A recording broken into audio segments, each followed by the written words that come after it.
இந்த கராத்தே போன்ற நிகழ்த்து கலைகள் மாணவர்களுக்கு முதலாவதாக பயிற்சி அளிக்கும் திறன் கீழ்ப்படிதல்.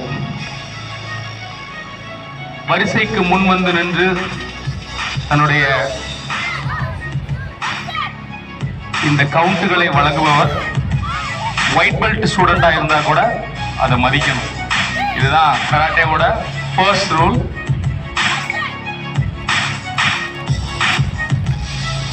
நிப்பான் கமிட்டி என்று சொல்லக்கூடிய ஈவெண்ட் உங்களுக்காக வழங்கப்படுகிறது. மாணவர்கள் ஒருவேளை தாங்கள் தாக்கப்பட்டால் பதில் தாக்குதல்களை எப்படி நிகழ்த்த வேண்டும் என்பது ஒரு மாதிரியாக இங்கு வழங்கப்பட்டுக் கொண்டிருக்கிறது.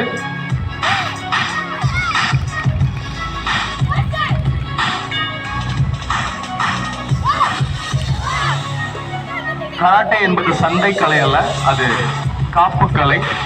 அடையாளமே இவர்களுக்கு பயிற்சி அளிக்கப்படும் முதல் டெக்னிக்கே அது பஞ்ச் கிடையாது, பிளாக்னு சொல்லுவாங்க. ஒருத்தங்க அடிக்கும் போது தடுக்கிறது எப்படி அப்படிங்கிறதா முதல்ல பயிற்சி வைக்கப்படும்.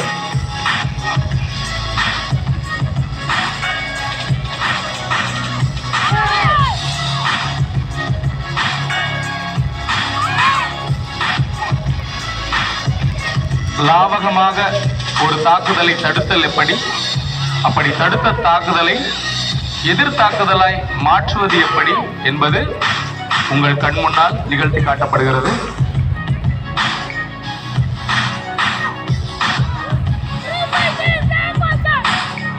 நம்முடைய பள்ளியில் இது போன்ற நிகழ்வுகளில் ஆண்களுக்கு நிகராக அல்ல, இன்னும் சொல்ல போனால் ஆண்களை விட ஒரு படி அதிகமாகவே நம்முடைய பெண் மாணவர்கள் நிறைய சாதனைகளை படைத்துக் கொண்டிருக்கிறார்கள். ஒரு மாணவரை அல்லது ஒரு நபரை பலர் தாக்கும் பொழுது அவர்கள் எப்படி திருப்பி தாக்குவது என்கிற ஒரு டெமான்ஸ்ட்ரேஷன் உங்களுக்காக வழங்கப்பட்டுக் கொண்டிருக்கிறது.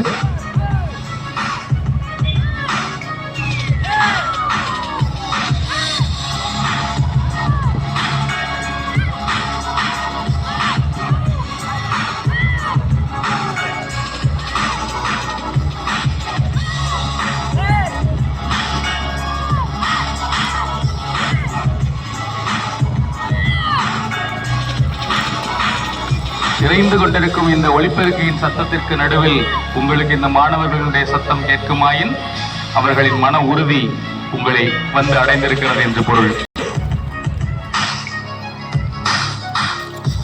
கராட்டேவில் கற்பனையாக சண்டை செய்யும் வித்தையை கட்டா என்று சொல்லுவார்கள். நம்மை தாக்குவதற்கு பல முனைகளில் இருந்து நபர்கள் வரும் பொழுது அவர்களை எப்படி எதிர்த்தாக்குதல் நடத்துவது என்பதை கற்பனையிலேயே நினைத்து பார்த்து சண்டை செய்யும் யுக்திக்கு பெயர்தான் கட்டா. நம்முடைய மாணவர்கள் இந்த நுன்சாக்கில் தங்களுடைய கட்டா நிகழ்வை நிகழ்த்தி கொண்டிருக்கிறார்கள். பழைய ரஜினி படங்கள்ல தலைவர் பயன்படுத்திய மிகப்பெரிய ஆயுதமாக இதுதான் காட்டப்பட்டிருக்கும்.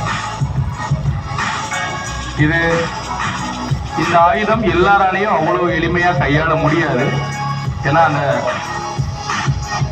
கம்பிகளின் இரு முனைகளிலும் கட்டைகள் மிகவும் வலிமையான கட்டைகள் பொருத்தப்பட்டிருக்கும். சிலருடைய நுன்சாக்கு இரும்பாலானது. சிறிது தவறவிட்டாலும் பயன்படுத்துபவரையே அளிக்கும் ஆயுதம் நுன்சாக்கு. அதற்கான பயிற்சி நம்முடைய மாணவர்களுக்கு தரப்பட்டிருக்கிறது. தொடர்ந்து நம்முடைய மாணவர்கள் தங்களுடைய கிக் பிராக்டிஸை உங்கள் முன் அரங்கேற்ற இருக்கிறார்கள்.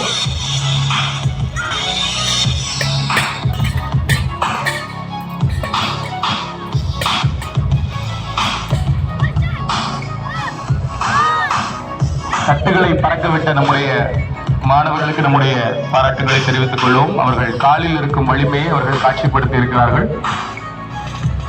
தொடர்ந்து கரங்களின் வலிமையை உணர்த்தும் விதமாக ஓடுகள் உடைக்கப்படுகிறது. மாணவர்கள் தாங்கள் கற்றுக்கொண்ட கலையின் பலனாக தாங்கள் சேர்த்திருக்கும் வலிமைக்கு சான்றாக உங்கள் முன்னால் இதோ கால்களை கொண்டு ஓடுகளை உடைத்திருக்கிறார்கள். ஓடாக உடலை வைத்திருக்கும் நம்முடைய மாணவர்கள் ஓடுகளை உடைக்கும் அழகை வாழ்த்துவோம்.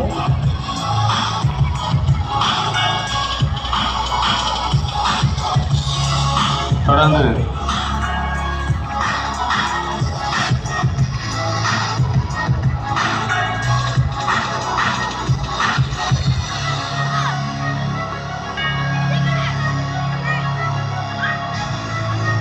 கரங்கள் கொண்டு ஓடுகள் உடைக்கப்படுகிறது.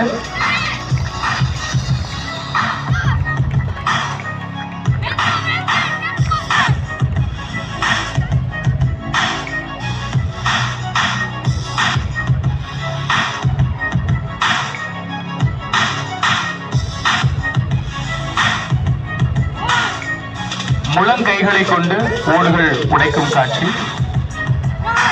இந்த தற்காப்பு கலைகளுடைய சிறப்பம்சமே நம்முடைய உடலின் முக்கியமான ஒவ்வொரு பகுதியையும் பலமாக மாற்றுவது.